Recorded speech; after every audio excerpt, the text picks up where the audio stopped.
Welcome to Jyotika मंत्रा। कैसे हैं आप सब? आई होप आप सभी खुश होंगे, स्वस्थ होंगे और मौज में होंगे। हाजिर हैं हम एक नई वीडियो के साथ, एक नए टॉपिक के साथ। लेकिन उससे पहले अगर आपने अभी तक मेरे चैनल को सब्सक्राइब नहीं किया तो मेरे चैनल को सब्सक्राइब करें और बेल नोटिफिकेशन को क्लिक करना ना भूलें, जिससे नए वीडियोज़ आप तक पहुँचते रहें।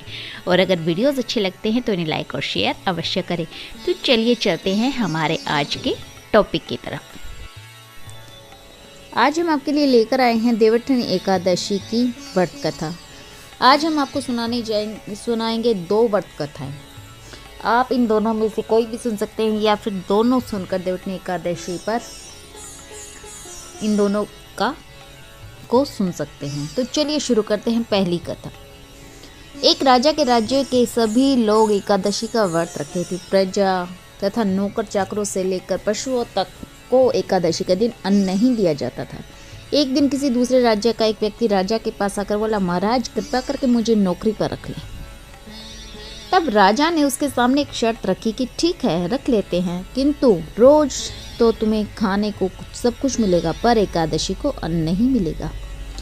उस व्यक्ति ने उस समय तो हाँ कर ली, पर एकादशी के दिन जब उसे फलाहार का सामान दिया गया तो वह राजा के सामने जाकर गिड़गिड़ाने लगा, महाराज इससे मेरा पेट नहीं भरेगा, मैं भूखा ही मर जाऊंगा, मुझे अन्न दे दो।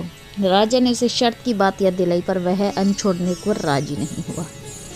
तब राजा ने उसे आटा, दाल, चावल आदि दिए। वह नित्य की तरह नदी पर पहुंचा और स्नान करके भोजन पकाने लगा। जब भोजन बन गया तो वह भगवान को बुलाने लगा, आओ भगवान आओ, भोजन तैयार है। उसके बुलाने पर पीताम्बर धारण किए हुए भगवान चतुर्भुज रूप में आ पहुंचे और प्रेम से उनके साथ भोजन करने लगे। भोजन आदि करने पर भगवान अंतर्धान हो गए और वह अपने काम पर चला गया। 15 दिन बाद अगली एकादशी को वह राजा से कहने लगा कि महाराज मुझे दुगना सामान दीजिए, उस दिन तो मैं भूखा ही रह गया। राजा ने कारण पूछा तो उसने बताया कि हमारे साथ भगवान भी खाते हैं, इसलिए हम दोनों के लिए यह सामान पूरा नहीं होता। यह सुनकर राजा को बड़ा आश्चर्य हुआ। वह बोला कि मैं नहीं मान सकता कि भगवान तुम्हारे साथ खाना खाते हैं। मैं तो इतना व्रत रखता हूँ, पूजा करता हूँ, पर भगवान मुझे कभी दर्शन नहीं देते। राजा की बात सुनकर वह बोला, महाराज यदि विश्वास न है तो आप मेरे साथ चल कर देख लें। राजा एक पेड़ के पीछे छिपकर खड़ा हो गया। उस व्यक्ति ने भोजन बनाया और भगवान को शाम तक पुकारता रहा, परंतु भगवान न आए। अंत में उसने कहा, हे भगवान यदि आप नहीं आए तो मैं नदी में कूदकर प्राण त्याग दूंगा। लेकिन भगवान नहीं आए। तब वह प्राण त्यागने के उद्देश्य से नदी की तरफ बढ़ा। प्राण त्यागने का उसका दृढ़ इरादा जान शीघ्र ही भगवान ने प्रकट होकर उसे रोक लिया और साथ बैठकर भोजन करने लगे। खा पी कर वे उसे अपने विमान में बिठाकर अपने धाम ले गए। यह देखकर राजा ने सोचा कि व्रत उपवास से तब तक कोई फायदा नहीं होता जब तक मन शुद्ध न हो। इससे राजा को ज्ञान मिला और वह भी मन से व्रत उपवास करने लगे और अंत में स्वर्ग को प्राप्त हुए। ये थी हमारी देवउठनी एकादशी की प्रथम कथा। अब हम सुनेंगे देवउठनी एकादशी की दूसरी कथा। एक राजा था, उसके राज्य में प्रजा सुखी थी। एकादशी को कोई भी अन्न नहीं बेचता था, सभी फलाहार करते थे। एक बार भगवान ने राजा की परीक्षा लेनी चाहिए। भगवान ने एक सुंदरी का रूप धारण किया और सड़क पर बैठ गए। तभी राजा उधर से निकला और सुंदरी को देख चकित रह गया। उसने पूछा, हे सुंदरी तुम कौन हो और इस तरह यहाँ क्यों बैठी हो? तब सुंदर स्त्री बन भगवान बोले, मैं निराश्रिता हूँ, नगर में मेरा कोई जान पहचान वाला नहीं है, किससे सहायता मांगूं? राजा उसके रूप पर मोहित हो गया और वह बोला, तुम मेरे महल में चलकर मेरी रानी बनकर रहो। सुंदरी बोली, मैं तुम्हारी बात मानूंगी, पर तुम्हें राज्य का अधिकार मुझे सौंपना होगा। राज्य पर मेरा पूर्ण अधिकार होगा, मैं जो भी बनाऊंगी तुम्हें खाना होगा। राजा उसके रूप पर मोहित था, अतः उसकी सभी शर्तें स्वीकार कर ली।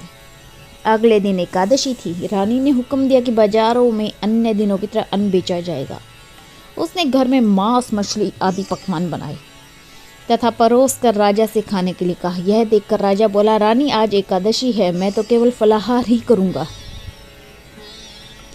तब रानी ने शर्त की याद दिलाई और बोली, या तो खाना खाओ, नहीं तो मैं बड़े राजकुमार का सिर काट दूंगी। राजा ने अपनी स्थिति बड़ी रानी से कही तो बड़ी रानी बोली, महाराज धर्म न छोड़े, बड़े राजकुमार का सिर दे दें।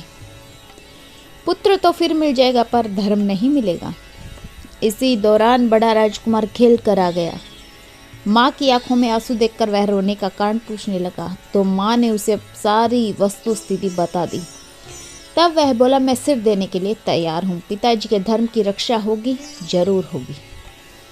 राजा दुखी मन से राजकुमार का सिर देने को तैयार हुआ तो रानी के रूप से भगवान विष्णु प्रकट होकर असली बात बतलाई।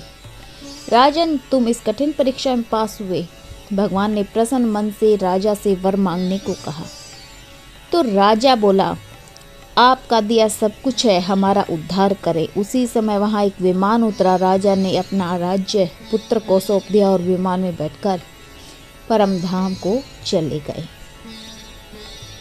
ये थी एकादशी, देवोत्थनी एकादशी की दूसरी कथा। इसी के साथ हम करेंगे वीडियो का एंड। मिलेंगे बहुत जल्द एक नई वीडियो के साथ, नए टॉपिक के साथ। अगर आपको वीडियो पसंद आई है तो लाइक कर दीजिए, शेयर कर दीजिए, और अगर आपने अभी तक चैनल को सब्सक्राइब नहीं किया है, चैनल को सब्सक्राइब करना ना भूलें। मिलेंगे बहुत जल्द। नमस्ते। आप सभी खुश रहें, स्वस्थ रहें। मेरी ब्लेसिंग आपके साथ है। Like, share and subscribe.